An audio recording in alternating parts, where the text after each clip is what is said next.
이 시간 함께 나눌 말씀은 로마서 11장 33절부터 36절까지 우리 함께 읽겠습니다. 깊도다 하나님의 지혜와 지식의 풍성함이여 그의 판단은 헤아리지 못할 것이며 그의 길은 찾지 못할 것이로다. 누가 주의 마음을 알았느냐? 누가 그의 모사가 되었느냐? 누가 주께 먼저 드려서 갚으심을 받겠느냐? 이는 만물이 주에게서 나오고 주로 말미암고 주에게로 돌아감이라. 그에게 영광이 세세에 있을지어다. 아멘. 로마서 8장까지 바울 사도는 하나님의 구원의 은혜를 우리에게 소개해 줍니다. 그리고 마지막 절에 뭐라고 마칩니까? 39절 말씀에 보면 높음이나 기쁨이나 다른 어떤 피조물이라도 우리를 우리 주 그리스도 예수 안에 있는 하나님의 사랑에서 끊을 수 없다라고 선언하고 있죠. 그게 8장 39절에 있는 말씀입니다. 그렇게 하나님의 구원의 은혜를 내가 누리고 맛보고 있는데 사도 바울의 마음 가운데에는 하나의 근심이 떠올랐습니다. 뭐냐면 자기의 동족입니다. 자기의 동족들을 향한 마음, 동족을 사랑하는 마음이 그에게 떠올랐다는 것입니다. 그래서 이렇게 이야기합니다. 로마서 9장 2절 말씀, 로마서 9장 3절이네요. 3절 말씀 같이 읽도록 하겠습니다. 나의 형제 곧 고륙의 친척을 위하여 내 자신이 저주를 받아 그리스도에게서 끊어질지라도 원하는 바로다. 아멘. 이게 무슨 말이냐면 저들이 구원받았으면 좋겠는데 설사 내가 저주받아서 그리스도에게서 끊어질지라도 내 동족들 이스라엘 민족이 제발 구원받았으면 좋겠는데 하는 마음이 바울 사도의 마음 가운데 있다는 것입니다. 이런 말이죠. 이 좋은 구원의 은혜, 이 좋은 구원의 축복을 함께 누려야 될 가족들이 아직도 예수 만나지 못하고 있다면 어떤 마음이어야 됩니까? 피가 끓어야 된다는 거예요. 답답해야 된다는 거예요. 하나님 저들 구원해 주십시오 하는 마음이 이 마음 가운데 바울 사도가 일어났다는 것입니다. 그 마음이 누구의 마음? 나의 마음도 돼야 돼요. 나의 마음. 내 가족들, 내 지인들, 내 친척들, 내 주변에 있는 모든 사람들이 예수 만나서 함께 이 축복을 누려야 되는데 누리지 못하고 있다면 갈급해야 됩니다. 그 영혼 때문에 그리스도의 사랑에서 끊어질지라도 원하는 바로다. 이 마음이 우리 모두의 마음이었으면 좋겠습니다. 그리고 생각합니다. 그렇다면 이스라엘 민족이 정말 끊어졌는가? 그들은 정말 이제 구원받을 수 없는가? 이제는 그들이 정말 하나님의 사랑에서 떠나서 구원받을 수 없는가?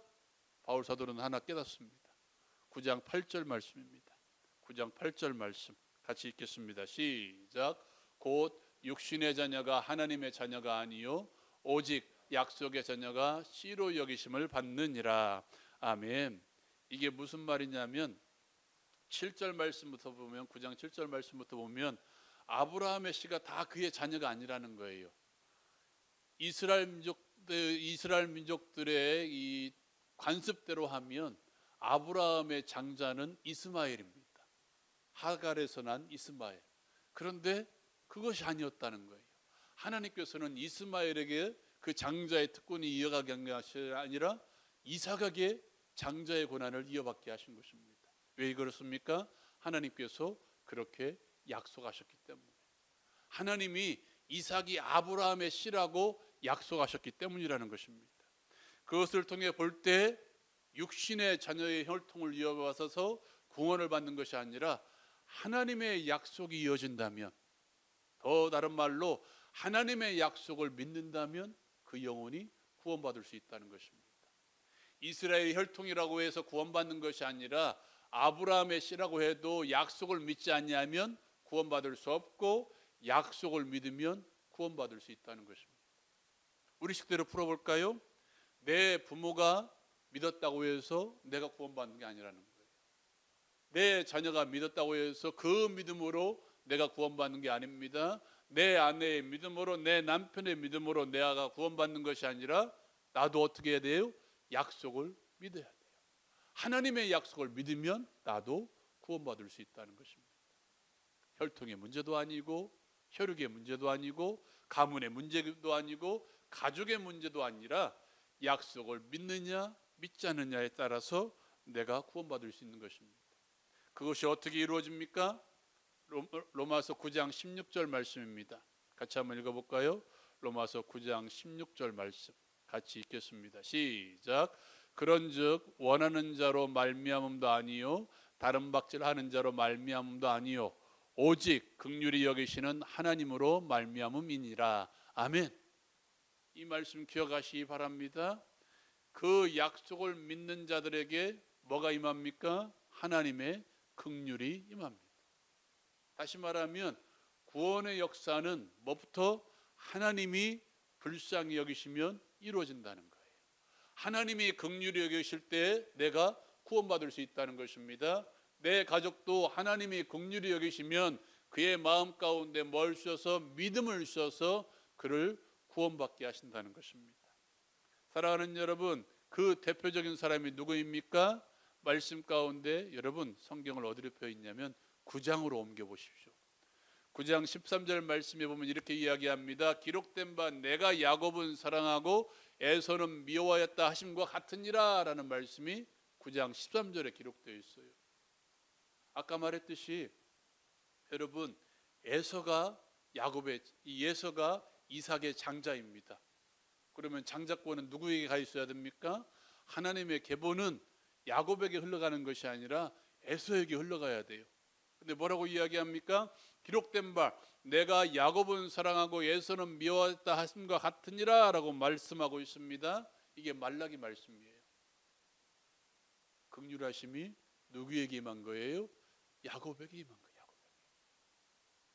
야곱을 긍휼히 여기니까 그에게 장자의 권한도 주시고 그에게 축복도 받게 하시고 그를 통해서 약속의 가문이 이어지게 하신 것입니다.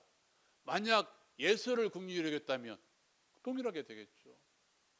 그렇다면 우리에게도 적용할 수 있습니다. 하나님이 나를 긍휼히 여기시면 돼요. 하나님이 누구를? 내 주변에 믿지 않은 가족들을 긍휼히 여기시면 돼요. 우리의 기도도 그렇게 바뀌어야 됩니다. 하나님 그 영혼을 어떻게 해달라고요? 불쌍히 여겨주십시오. 하나님 저 영혼을 불쌍히 여겨주십시오. 먼저 예수 믿게 하시고 먼저 그 안에서 하나님의 은혜를 누리게 하십시오라고 하나님의 긍휼을 구하면 돼요. 더 나아가 우리의 기도도 바뀌어야 됩니다. 우리의 기도의 초점이 뭡니까? 하나님의 불쌍히 여기심입니다. 하나님이 불쌍히 여기시면 그 은혜가 내게 임하는 거예요. 하나님의 불쌍히 여기시면 내 영혼의 아픔도 내 마음의 아픔도 고침받을 수 있습니다. 하나님의 불쌍히 여기시면 내 육체의 질병도 떠나갈 줄로 믿습니다. 아멘. 믿으시길 바랍니다. 이것이 믿어져야 돼요. 내가 기도 많이 한다고 해서 중요하죠. 내가 특별하게 기도한다고 해서 중요하죠. 내가 며칠 동안 금식하고 기도한다고 해서 중요하죠. 그러나 가장 중요한 것은 나를 불쌍히 여기시는 하나님의 은혜입니다. 나를 불쌍히 여기십니다. 오늘 우리가 읽지는 않았지만 토기장의 비유 가운데도 분명히 등장합니다. 여러분 복음서에 보면 뭐라고 이야기합니까? 소경 바디메오가 하나님이여 나를 불쌍히 여기시소서라고 기도할 때 불쌍히 여기셨잖아요. 다윗의 자손 예수여 나를 불쌍히 여기소서라고 그는 기도했습니다. 하나님께 부르짖었습니다. 더 나아가 예수를 그렇게 찾았습니다. 그 결과를 우리는 알고 있죠. 그는 눈이 떠졌습니다. 사랑하는 여러분 그렇게 호소하시기 바랍니다. 어떤 문제가 일어났든 믿음의 문제든 구원의 문제든 내 삶의 문제든 먼저 그렇게 기도하십시오. 하나님 제발 나를 불쌍히 여겨주십시오. 그렇게 기도함으로써 하나님의 축복을 누릴 수 있는 우리 모두가 되었으면 좋겠습니다. 21절 말씀에 보면 9장 21절 말씀에 보면 이렇게 이야기합니다. 한번 읽어볼까요? 9장 21절 말씀 시작. 토기장이가 진흙 한 덩이로 하나는 귀 있을 그릇을 하나는 천 있을 그릇을 만들 권한이 없느냐. 아멘. 누구에게 달려있다는 거예요? 하나님께. 토기장이신 하나님께 달려있다는 거예요. 토기장이가 진흙 한 덩이를 가지고 여기 있다는 금너를 보배 그릇을 만들겠다라고 마음먹으면 그것은 보배 그릇이 되죠. 그런데 여기다가 내가 구정물을 넣을 통을 만들겠다라고 말하면 생각하고 만들면 그것은 구정물통이 되는 거예요. 토기장이 마음대로 진흙을 빚듯이 하나님의 뜻대로 하나님 마음대로 우리를 빚어가시는 거예요. 우리 삶 가운데 역사하시는 거예요. 그렇다면 어떤 사람은 이렇게 생각합니다. 나는 이미 하나님의 뜻대로 결정을 받았네. 나는 가만히 있으면 귀 쓸 그릇이 되네. 아니요. 이건 아무도 모릅니다. 어떻게 해야 됩니까? 호소해야 되죠. 호소해야 돼요. 하나님께 불쌍히 여겨달라고 호소해야 됩니다. 우리는 끊임없이 하나님의 긍휼에 호소해야 됩니다. 믿음의 문제에서도 마찬가지입니다. 가만히 있으면 믿을 사람은 믿고 안 믿을 사람은 안 믿는다. 누가 알 수 있어요? 아무도 모르잖아요. 어떻게 해야 됩니까? 호소해야 되죠. 하나님의 긍휼에 끊임없이 호소하는 것입니다. 말씀 한번 읽어볼까요? 10장 14절 15절 말씀입니다. 로마서 10장 14절 15절 말씀 같이 읽겠습니다. 시작. 그런즉 그들이 믿지 않은 일을 어찌 부르리요? 듣지도 못한 일을 어찌 믿으리요? 전파하는 자가 없이 어찌 들으리요? 보내심을 받지 아니하였으면 어찌 전파리요? 기록된 바 아름답도다. 좋은 소식을 전하는 자들의 발이여 함과 같으니라. 아멘. 뭐라고 이야기합니까? 가만히 있으면 믿을 사람은 믿고 안 믿을 사람은 안 믿는다라는 게 아니라 가장 아름다운 발이 좋은 소식을 전하는 자들의 발이라고 이야기합니다. 뭐예요? 전하라는 것입니다. 전하라는 거예요. 저 사람은 안 믿을 사람하고 전하지 말라는 게 아니라 저 사람 믿을 사람하고 가만히 내버려두는 게 아니라 끊임없이 뭐라 하는 거예요? 전하라는 거예요. 가장 아름다운 발이 좋은 소식, 복된 소식, 예수 그리스도의 소식을 전하는 자들의 발이 가장 아름답대요. 전하라는 거예요. 17절 말씀, 로마서 10장 17절 말씀 같이 읽겠습니다. 시작. 그러므로 믿음은 들음에서 나며 들음은 그리스도의 말씀으로 말미암았느니라. 아멘. 믿음이 들음에서 난대요. 그리고 들음은 그리스도의 말씀을 들어야 된답니다. 여러분, 믿음이 들리려면 하나님께서 하늘 문을 확 여셔서 하나님이 야, 이 예수를 믿어라라고 우리의 마음 가운데 들려줘야 되나요? 아니잖아요. 누구를 통해서? 나를 통해서. 하나님께서 하늘에서 말씀을 들려주는 게 아니라 예수님처럼 성령이 비둘같이 임해서 이는 내 사랑하는 아들이라고 들려주는 게 아니라 누구를 통해서?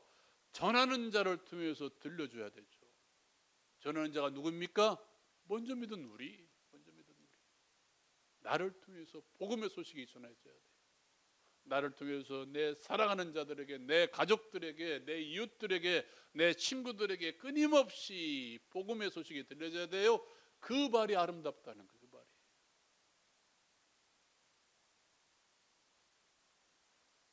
에베소서 6장에 보면 하나님의 전신갑주가 등장합니다. 그 전신갑주 중에 하나가 평안의 복음의 신을 신는 거라고 이야기합니다. 신을 신고 어떻게 해야 됩니까? 달려야 되죠. 달려야 됩니다. 복음의 소식을 끊임없이 들려줘야 된다는 거예요. 그리고 더 나아가 내가 믿었다면 해야 될 게 있습니다. 로마서 10장 9절 말씀 같이 읽겠습니다. 로마서 10장 9절 말씀 같이 읽겠습니다. 시작.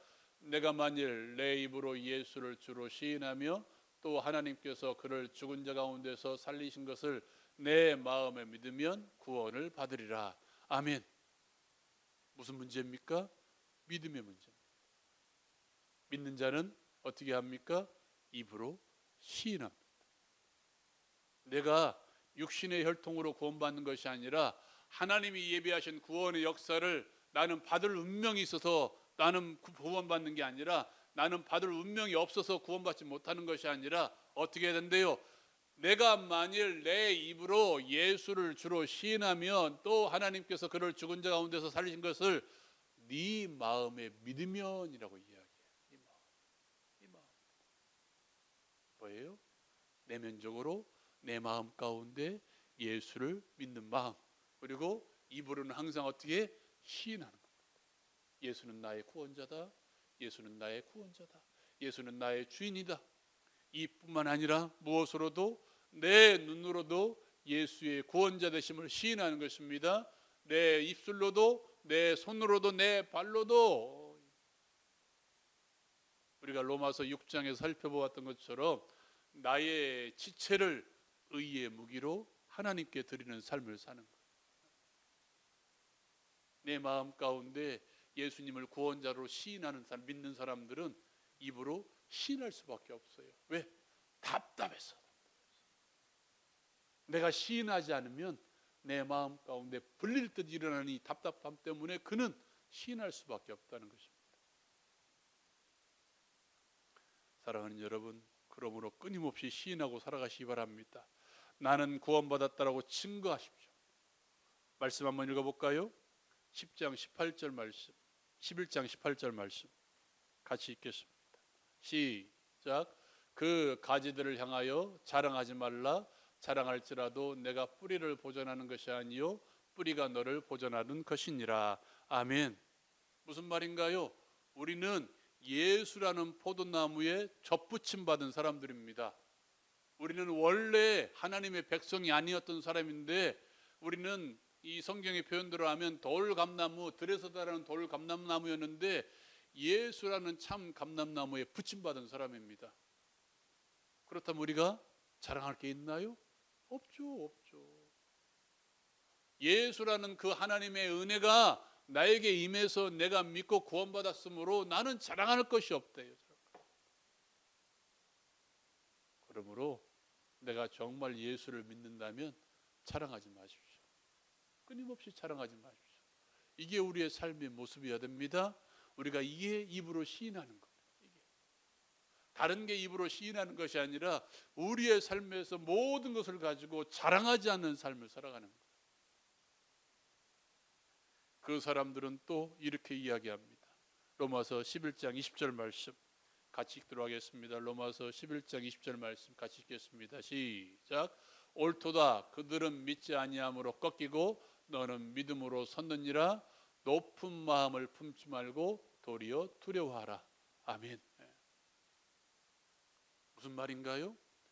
내가 한번 접붙임 당했다고 해서 예수라는 포도나무 위에 내가 가지라고 해서 내가 평생 동안 안 꺾어지느냐? 아니요. 꺾어질 수 있습니다. 여기서 말하는 그들은 이스라엘 민족입니다. 그들이 믿지 않으므로 어떻게 됐습니까? 다 구원에서 떠나갔지 않습니까? 바울 사도가 동족을 위해서 그렇게 아픈 마음을 가지고 있었던 이유가 무엇입니까? 하나님의 말씀을 가지고 있었지만 그들은 믿지 않았어요. 그러니까 어떻게 해요? 다 끊어졌잖아요. 나는 믿음으로 그 가지가 된 것입니다. 그렇다면 내가 믿음에서 떠난다면 어떻게 될까요?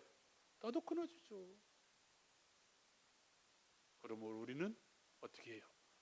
두려움을 가지고 내 믿음을 지키기 위해서 두려움을 가지고 경외하는 두려움, 벌벌 떠는 두려움이 아니라 하나님을 경외하는 두려움을 가지고 살아가는 거예요. 그리고 이 바울 사도가 마지막으로 고백한 게 저와 여러분이 읽었던 11장 33절에서 36절까지의 말씀입니다. 마지막으로 이렇게 고백합니다. 같이 한번 읽어볼까요? 시작. 이는 만물이 주에게서 나오고 주로 말미암고 주에게로 돌아감이라. 그에게 영광이 세세히 있을지어다. 아멘. 우리가 약속을 믿고 믿음의 자녀가 되었다면 그의 마음 가운데 이것이 일어날 수밖에 없습니다. 자랑하지 않는 삶이 일어날 수밖에 없어요.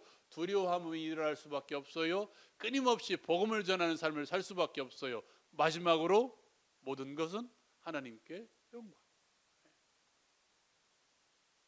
내가 약속의 자녀라면, 내가 예수를 마음에 믿어 입으로 시인하는 삶을 살았다면, 그렇게 함으로 말미암아 내가 구원받은 자가 되었다면 그의 결국은 뭡니까? 하나님의 영광이에요. 먹든지 마시든지 무엇을 하든지 다 누구의 영광을 위해서? 하나님의 영광을 위해서 살아가는 것입니다. 내가 하는 일, 모든 일마다 이게 과연 하나님의 영광을 드러내는 일인가, 하나님의 영광을 감추는 일인가, 덮는 일인가, 하나님의 영광에 먹칠하는 행동인가 하고 행동한다는 거예요. 말 한마디 한마디라도 하나님의 영광을 가리우는 말은 하지 않는다는 것입니다. 생각 하나하나라도 하나님의 영광을 위해서 생각하고 하나님의 영광을 위해서 말하며 하나님의 영광을 위해서 행동하는 사람들. 그게 누구예요? 예수 믿는 사람. 그게 우리의 삶이어야 된다는 사실입니다. 사랑하는 여러분, 우리가 한 일이라고 무엇이 있습니까? 우리가 구원받은 일에 내가 한 일은 무엇이 있습니까? 아무것도 없잖아요. 그 믿음마저도 하나님께서 나에게 주셔서 나는 예수 믿습니다. 하나님, 나는 죄인입니다. 예수밖에 이 일을 해결할 수 없습니다. 나는 예수님을 나의 주인으로 믿습니다. 예수님을 나의 구원자로 믿습니다 라고 고백한 것밖에 없잖아요. 사랑하는 여러분, 이 말씀 기억하고 여러분의 삶 가운데 항상 자랑하지 아니하고 더 나아가 하나님을 경외함으로 구원을 이뤄나가고 마지막으로 하나님의 영광을 위해서 매일의 삶을 살아갈 수 있는, 입으로 항상 예수 그리스도를 시인하며 살아갈 수 있는 우리의 삶이 되었으면 좋겠습니다.